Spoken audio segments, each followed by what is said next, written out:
the moment in the news is, of course, the pickle that John Lewis finds itself in. It's almost, people have been predicting this for a long time. I think some people hoping it would come along for a long time. You don't have to be an employee organization to share financial benefits or to share control or to really empower your workforce. The thing that's always thrown up in that is like, decision making is going to take forever, and that's obviously not the case. Being in some sort of democratic organization doesn't mean that every decision needs to be voted upon by every single member of the organization. A really great culture does take time to build, but it can be quite quickly unraveled. And a lot of our thinking about leadership is this, the idea of the heroic or the messianic leader who is, quick, decisive, and wrong. Well, here is a way of really giving them ownership, because they have ownership, literally. Yeah. And by the literal ownership, you're more likely to create the virtual ownership. Yeah. So just because, the sign above the door says employee owned doesn't necessarily mean that you're going to have a say, and doesn't necessarily mean to say that you're going to be well looked after either. So that's not really employee ownership. It's a confidence trick. So I'm hopeful that we will see not just more organisations go down this route, but go down this route for the right reasons in the right way. Welcome everybody to this episode of Work Punks. Today we are talking about employee ownership. The most topical thing when it comes to employee ownership at the moment in the news is, of course, the pickle that John Lewis finds itself in. The large department store, £12 billion in turnover annually, I understand, finds itself making losses of more than 200 million. Apparently for the second time in its existence, it's not going to share any profits with its employees. But John Lewis is famously, of course, in partnership. That means that all of its employees are co-owners of this outfit, and that includes also Waitrose and some of the smaller subsidiaries that are part of the larger group. There are some interesting noises being made around John Lewis, notably the potential looking for an outside investor or outside investors to come in and inject some necessary cash for the organization to refresh and modernize. An amount of £2 billion, I think, has been mentioned. But the question really is, I think, well, there are various questions, of course. Why is John Lewis struggling perhaps more than some of the other organizations in their market? Or having said that, retail is of course, and has been under pressure for years now, and the cost of living crisis isn't helping. Is the new approach that the new chairman has introduced, Sharon White, has been, of course, at the helm since a couple of years. Is that not working? And is the core of John Lewis as an employee-owned business perhaps being undermined by this new leadership and also these new measures that are being mooted? What do you gents think? One of the pressures here is the orthodoxy of business and the way people see organisations.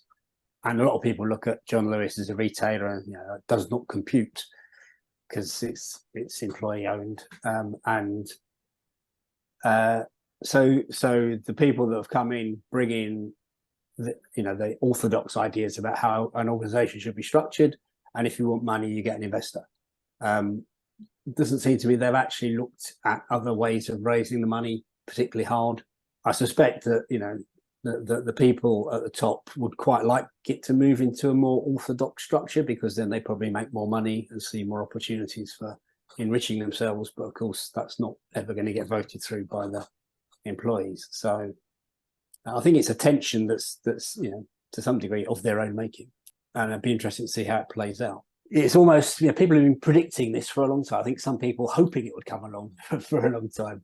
So yeah, it's interesting. I think this whole thing about employee ownership is it's a challenge to conventional business thought, and that's we all know what happens is ideas like that get attacked by the by the, what's the word I'm looking for? Well, organizational antibodies or the institutional antibodies, perhaps. Yeah. I think this may be a risk of baby in bathwater here. Think things aren't going well, as you've just said, Paul. Yeah, no one's having a glorious time in high street retail right now, just because things aren't going well. Undermining the model that has largely served them well in the long run, and they are a long-standing company with a long history.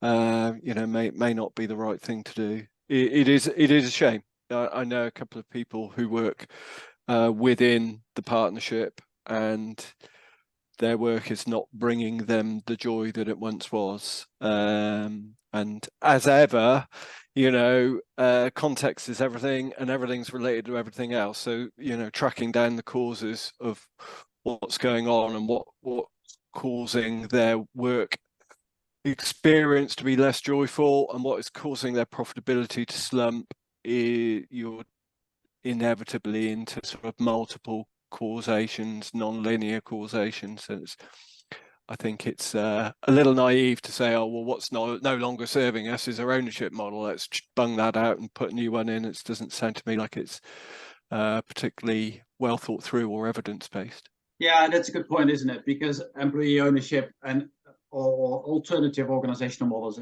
anyway, I think, are often seen as a luxury almost. It's nice when, when everything is hunky-dory and when everything is going swimmingly and the market is favorable and all the rest of it.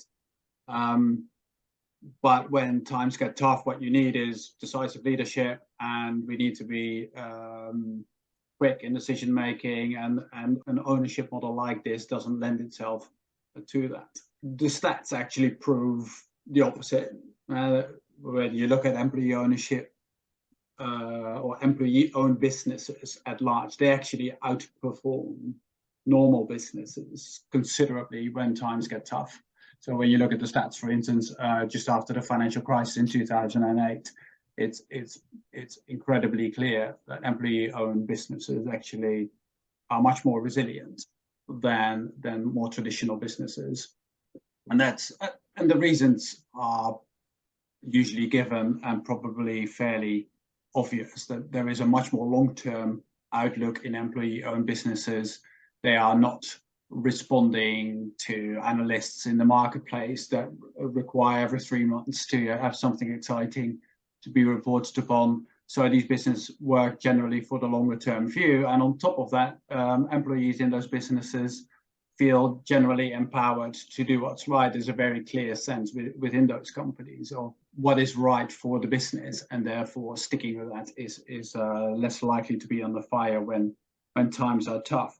When I work with organizations that are in the past, certainly, and still today, and declaring an interest, I am a non-exec director on an employee-owned social enterprise. Generally, the discussion when you explore this for the first time is around, okay, what is it that you want to achieve with your employee ownership model? Is this because you want all employees to share in the financial results of and the financial successes of the company? And John Lewis, as an example, clearly tries to do that and has been sharing profits for years and years and years with their employees. Is it about sharing the control and therefore the decision making about the company strategically and perhaps also more tactically? And again, John Lewis is a good example because their partnership council actually is made up of employees only, and can even hire and fire the chairman. Or is this about how to really empower your workforce so that they are fully engaged, so that they really feel ownership, they have the freedom to make the decisions on the ground to do what's right for the business as they see it? Because ultimately, as they are co-owner, they, by definition, what it is that is right for them is right for the company, and vice versa. And each of these three things can also be achieved in different ways. Of course, you don't have to be an employee organization to share financial benefits or to share control or to really empower your workforce. But well-run employee-owned businesses do this really, really well. So it's going to be interesting to see whether this, especially in the case of John Lewis, whether these pressures that they find themselves now in have undermined actually some of these cultural behaviors. The structure is clearly still there. They haven't disbanded how they communicate with the employees about big decisions. But maybe Ben, you've got a better insight from your friends. Maybe some employees in John Lewis actually no longer feel that they are sharing in the decision making, and they feel perhaps no longer that they have the freedom and the autonomy to make the decisions. Yeah, indeed. They lost the financial incentives anyway, right? Because there's no profit to be shared. Yeah. So that's 3 out of 3 potentially slipping through their fingers. Whatever else is true, I think the three of us would all come from a similar school of thought where, you know, a really great culture does take time to build, but it can be quite quickly unraveled through, you know, mistrust in the leadership and other behaviors that feel strange and out of place within that sort of culture that's been nurtured kind of over time. I want to offer a slight diversion at this point, maybe in terms of just a little bit of challenge in terms of the speed at which decisions can get made in more democratic organizations. And like you, Paul, I until very recently, I was kind of the school of thought, well, you know, it's kind of feels a bit like committees and voting, and, you know, it's not like a inspirational leader with clear vision standing up and this is where we're going and this is how we're going to get it. And one gives you a mental picture of something quite slow, and the other gives you a mental picture of something quite opposite. But I think I may have mentioned it last time, forgive me if I did, but there's a book called Citizens by John Alexander that I really like, and in that it tells the story of how the country of Taiwan dealt with the coronavirus, and they did that in an incredibly democratic way, but actually acted with more expediency than most other nations in the world. And I think that a lot of that has been enabled by technology. It's something that I'm curious about and keen to learn some more in terms of actually is it possible to make better decisions as fast by bringing together at least a representation of our collective knowledge, skills, experience. But we don't see that happening very much in organizations. I think in organizational life, the more people that are involved in decisions, no great surprise, the longer decisions make. But I think, you know, that book gives us hope and perhaps a bit of inspiration and some ideas in which we can switch that around, and maybe it doesn't need to be slow anymore. Maybe there are ways of distilling things down to a representative group who actually are enabled to make good decisions quite quickly that people are bought into. Yeah, we've dropped into a slightly different space here around, you know, the idea, because one of the aspects of employee ownership is this, you know, more democratic approach to running a business, and the thing that's always thrown up in that is like, oh, decision making is going to take forever, and that's obviously not the case. So, you know, we know from self-organizing structures you can have things like the advice process, which you know, where the person who's in the best place to make a decision consults everybody and makes the decision, having consulted everybody and explaining their logic. The speed of decision making is about getting the decision taken in the most appropriate place for the level of risk and investment of the decision. And you know, that can happen anywhere. And also with technology, there are much better ways to do this. So, I mean, I think it's Lumio is a platform for making collective decisions. There's a couple of others around that can be very quickly implemented. You can get decisions, you can surface disagreements or points of difference very quickly, and then you can deal with them in different ways. So it's, you know, it's not inevitable that a more democratic organization will move more slowly. And as to the quality of decision making, I mean, you know, we are again locked back into this traditional thought. And a lot of our thinking about leadership is this, you know, the idea of the heroic or the messianic leader who is, you know, quick, decisive, and wrong quite often. And if you take, you know, if you're taking a more democratic, broader approach and getting more diverse inputs, you get better decision making. There's lots of evidence of that. You know, no one's as smart as everybody. I think that's one of the benefit of this employee ownership, where it's engaging people in the process of the business, and that has to lead to better decisions. It has to lead to higher levels of engagement. It has to lead to a better qualitative experience for the people in the organization, because they're not being done to anymore. They're part of that process, and the level to which they engage in it is up to them. But they're not being ignored. They're being consulted. Their views are being sought, and they can have a real impact on the business. The advances in technology really should be able to mobilize the wisdom of the crowd, and even if that crowd is your company, however dispersed they are. And of course, being in some sort of democratic organization doesn't mean that every decision needs to be voted upon by every single member of the organization, right?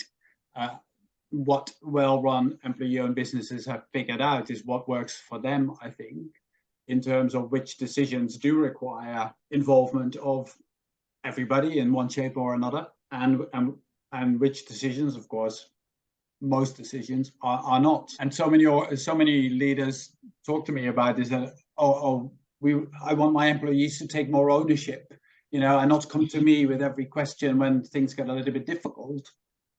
Well, here is a way of really giving them ownership, because they have ownership, literally. Yeah. And by the literal ownership, you're more likely to create the virtual ownership in the process. But of course, we always run the risk that if you only do part of it and expect miracles and don't do other parts, then perhaps you're having unrealistic expectations. Like in your example, Colin, if you're actually being quite clear on how decisions are being made and the advice process is what you've arrived at, but you don't share as a principal information broadly in the organization, then people won't have the information on which to base their decisions. So if they don't have the information, then they're less likely to make a decision that works out well ultimately.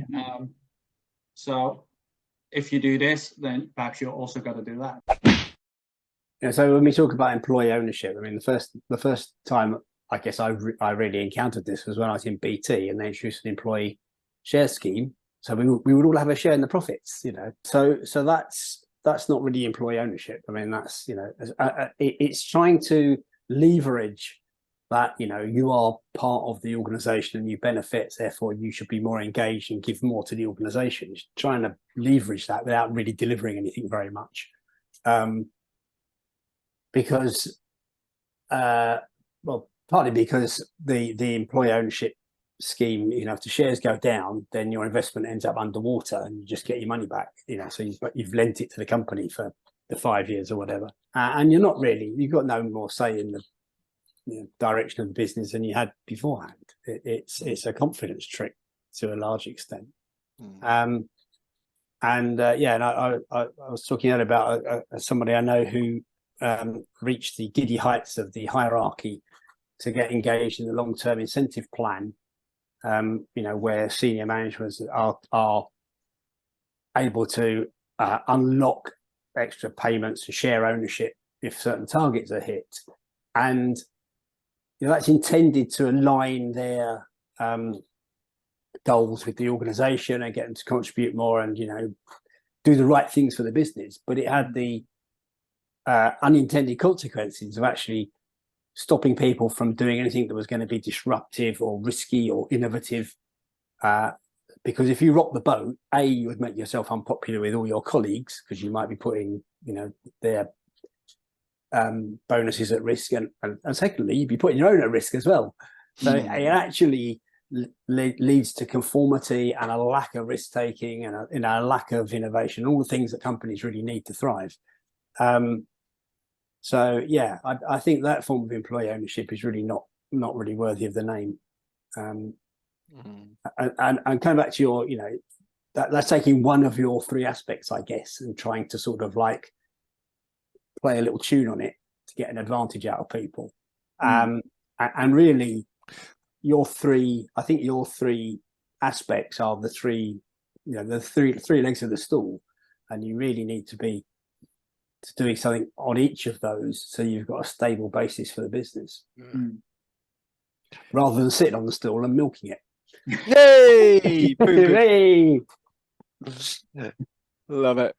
There are no singular kind of there are no magic bullets. There are no magic bullets. There is no instant pudding. All these things are means and not ends. I remember very clearly two organisations that I was kind of alongside during when the pandemic hit, and one of them, went literally into fight, freeze, crisis mode, made an awful lot of people redundant at a sweep, and other organisations that said, goodness me, this is a bit of a shock.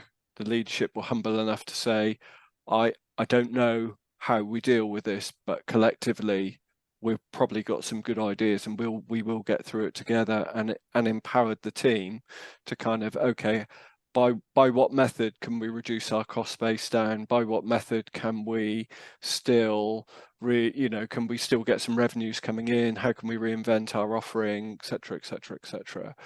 And the reason why that is pertinent to this conversation is that the former was an employee-owned organisation.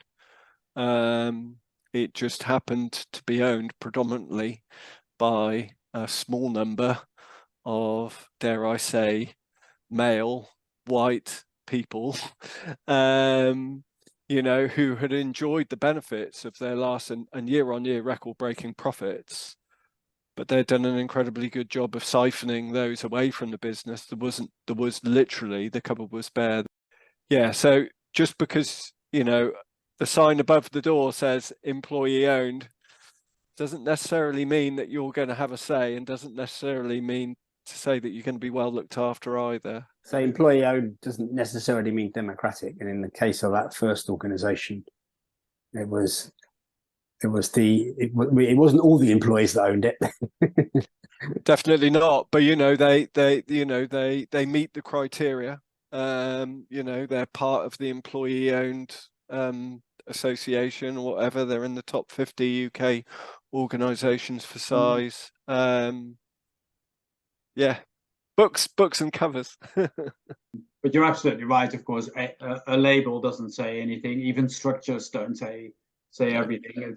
It's that talking of three-legged stools. It's ultimately a lot of things that need to come together to make any organisation work well, and the same goes for employee-owned businesses. You'd like to think that because it's quite a conscious choice to become one, that organisations are therefore having some sort of element of DNA that makes them better listeners, better engagers with everybody, and probably have a broader definition of success rather than just a financial bottom line. But all of these, are not guaranteed. Of course, they are still there to be proven. And also, I must confess, even amongst the various employee-owned social enterprises that I helped create, some of them, although to be fair, all of them are doing pretty well. Some have made much more of an effort to make that employee-owned bit and the employee engagement that comes with it into a thriving element in how they make decisions and how they work than others. I mean, some really still feel almost like a bit of a public sector the way they left it 10 plus years ago. So they're employee owned, but not necessarily employee centric. Yeah, I think that's a very good summary. Yeah, that's probably it. And I've always liked to think that employee-owned organisations are are a great place to start with further enhancing elements of self-management and autonomy and all the rest of it. But there's still a lot to be done there, I think. Yeah, for sure. There's kind of a meta view on this as well, isn't there? Which is quite interesting. So, you know, if let's imagine for a moment we all subscribe to the view that capitalism isn't working, and capitalism is kind of at the root of a lot of our planetary ills at the moment, you know, whether it's environmental or social.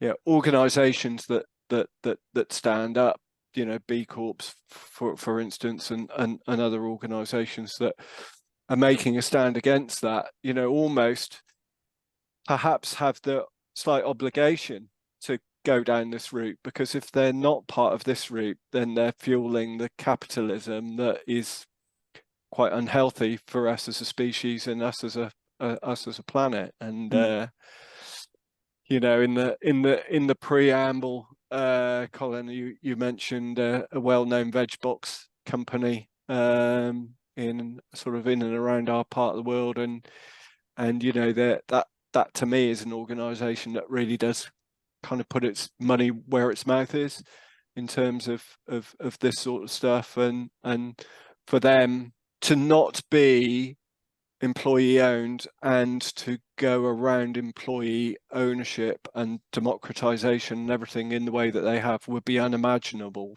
for them, given, you know, their kind of ethos. So yeah, I think some organizations will see it as a bit of an obligation that are more conscious or conscientious, more ethical. But I think done right isn't just an obligation; it's a bloody good opportunity as well. Because you know, if that is an ingredient to you creating, you know, brilliant culture and great climate in your teams and a real sense of ownership, then your business is going to perform pretty well. So I'm hopeful that we will see not just more organizations go down this route, but go down this route for the right reasons in the right way. And I think they're probably looking at a pretty good future. I think that's a pretty positive note to end today's conversation on. Yep. If you liked what you heard, or even if you didn't like what you heard, then please let us know in the comments or contact us directly. You will find our email addresses at the end of this episode. And do let us know what the next topic of this conversation should be, and perhaps you can become part of it and appear as a guest conversationalist. Looking forward to seeing you, Dave. Thanks. See you next time. Bye. Bye.